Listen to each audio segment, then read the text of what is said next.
Hello and welcome back to part 3.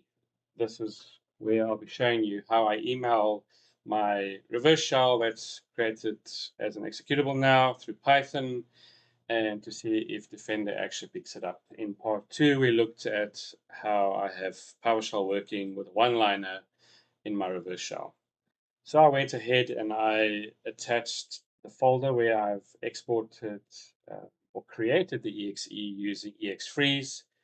And what I've done is you'll see that it's showing here Defender hasn't flagged it, hasn't picked it up or anything else. And here's the extracted file. On the top here, you can see I've got a listener waiting on port 8080.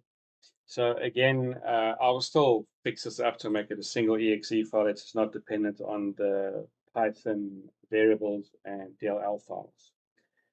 Just to quickly show you that running this executable again should give me a reverse shell defenders running, and if I run it you can see immediately have a reverse shell, and obviously I can perform whatever I need to perform here.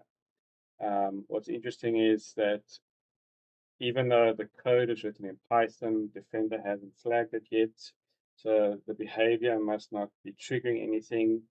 If I try and run Mimikatz, for example, in here with Defender running, it flags it immediately. So Defender is working, it's just not detecting my executable at this point in time, and it's not detecting the Python script either. So stay tuned. Part 4, I'll be trying to combine this into a single executable and obviously make sure that PowerShell is working end to end, that you don't have to run a one-liner to do whatever you need to do. See you over in part 4. And if you like my videos, please like and subscribe. Thank you very much.